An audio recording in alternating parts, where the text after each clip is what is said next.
안녕하십니까. 일요일 제주 MBC 뉴스데스크입니다. 중국 노동절 연휴와 일본 골든위크를 맞아 제주가 외국인 관광객들로 북적이고 있습니다. 어린이날부터 다시 나흘간 황금 연휴가 이어지면서 제주 지역 관광 특수는 당분간 이어질 것으로 보입니다. 김항섭 기자의 보도입니다. 11만 톤급 대형 크루즈선이 제주항에 도착했습니다. 중국 노동절 연휴를 맞아 3,000명이 넘는 중국인 관광객들이 제주에서 추억을 만들러 오는 길. 这边的空气很好，然后天很蓝，海水很干净，然后从海岸上面看那个济州的话，会觉得很有那个地方风情。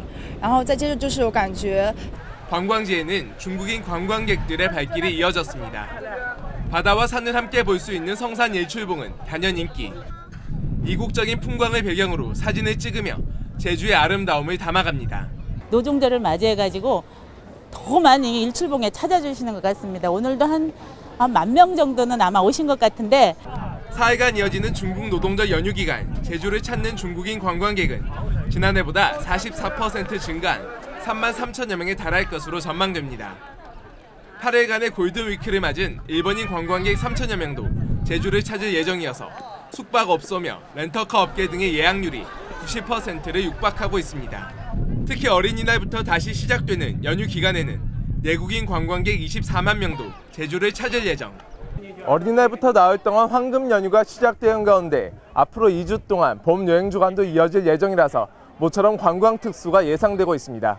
MBC 뉴스 김항섭입니다. 제50회 제주도민체육대회가 4일간의 열전을 마무리했습니다. 이번 대회는 58개 종목에 19,000여 명의 역대 최대 규모 선수단이 참가해 대회 신기록 40개와 타이 기록 3개를 기록했습니다. 폐회식을 앞두고 제주 종합경기장 주 경기장에서 펼쳐진 남자 고등부 축구에서는 제주 제1고가 서귀포고를 1대 0으로 누르고 우승했습니다.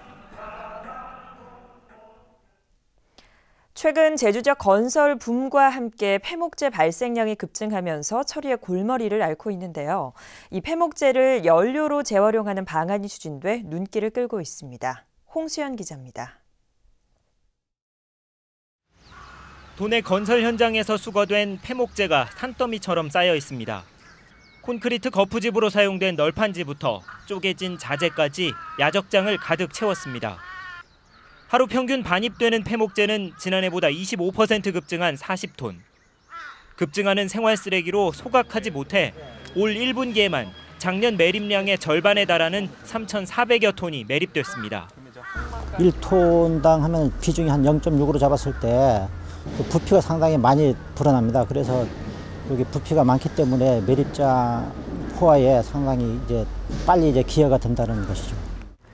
특히 매립장이 포화되면서 이렇게 보관 중인 폐목재만도 5,000톤에 이르고 있는데요. 이 폐목재를 다른 지방으로 보내 발전소 연료로 재활용하는 방안이 추진되고 있습니다. 운송이 쉽도록 폐목재를 파쇄해 항만으로 보내면 가공업체가 선박으로 도해로 이송한 뒤 칩 형태로 가공해서 발전소 연료로 사용하는 겁니다. 특히 폐목재 연료는 탄소 배출권 거래제로 석탄이나 석유 사용을 의무적으로 줄여야 하는 업체들에게 큰 관심을 끌고 있습니다. 1차, 2차, 3차 다 사용한 것을 그냥 매립하는 것보다는 매립비가 많이 들어가니 이걸 연료로 재활용해서 쓰면 연료 효과를, 에너지 효과를 가지고 있으니 그런 쪽에서는 있다고 봅니다.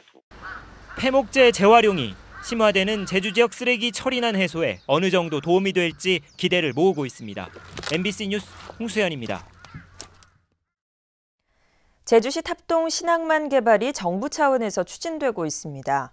해양수산부는 최근 제주 신항만 건설 기본 계획 수립을 위해 전략 환경 영향평가 항목 등의 결정 내용을 공개하고 주민 의견을 수렴하고 있다고 밝혔습니다.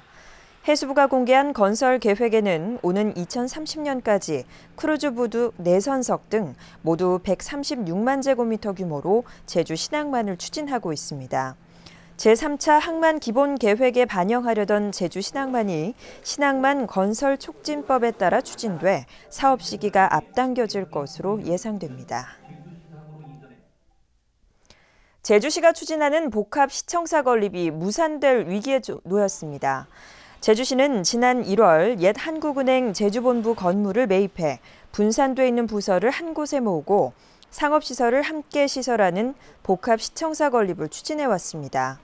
하지만 재건축 비용을 공사를 담당할 LH 측이 복합시청사에 들어설 상업시설에 대한 임대 수익으로 보전하기로 했다가 최근 분할 납부할 것을 제주시에 요청하면서 복합시청사 건립이 어려워지게 됐습니다.